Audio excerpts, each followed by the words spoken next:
Le clavier virtuel d'Android propose de multiples configurations que l'on peut changer en fonction du type de données que doit saisir votre utilisateur. Dans cette vidéo, nous allons faire un petit tour d'horizon de quelques types de claviers qui existent, les input types.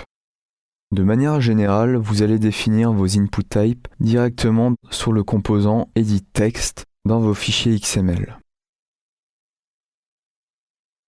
On peut voir ici qu'il en existe un certain nombre, mais par défaut, nous allons mettre un simple type texte et aller voir le résultat dans l'émulateur.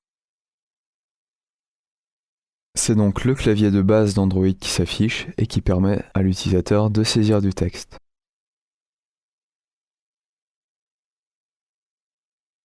Nous allons maintenant voir d'autres input types et pour pouvoir les tester, nous allons simplement définir dans notre activité un spinner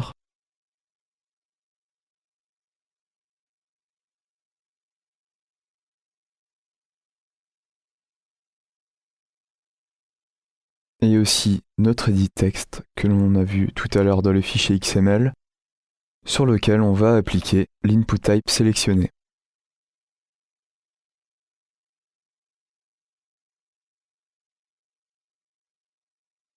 On a donc notre input type text que l'on a vu tout à l'heure.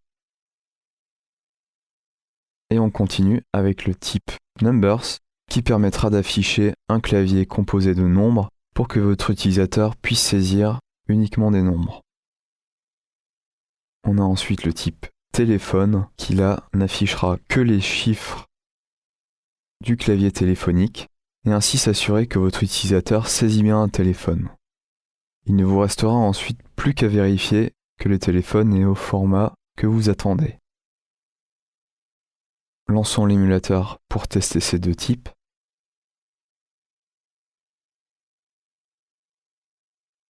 Donc le type numbers qui affiche par défaut les nombres et le type phone qui affiche uniquement le clavier numérique.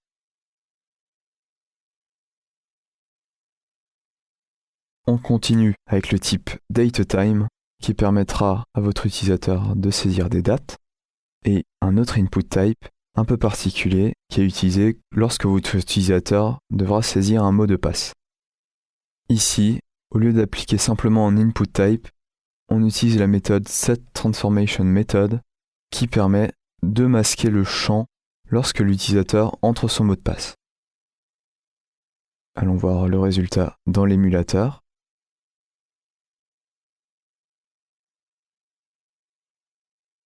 On voit bien que le champ est masqué lorsque l'utilisateur entre son mot de passe.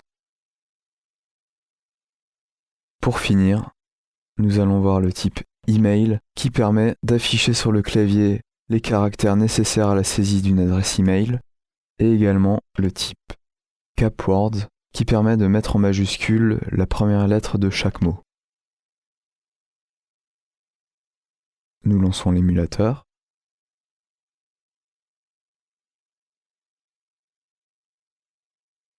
Je choisis le type email et ici on peut voir que l'arrobase s'affiche sur le clavier pour permettre à votre utilisateur de saisir plus facilement une adresse email. Le type capwords permet, comme je le disais tout à l'heure, de faire en sorte que chaque première lettre de chaque mot se mette en majuscule. Il existe d'autres input types, à vous de trouver ceux qui correspondent le mieux à vos applications afin de simplifier la vie à vos utilisateurs, mais aussi la vôtre en vous assurant que vos utilisateurs saisissent des données correctes.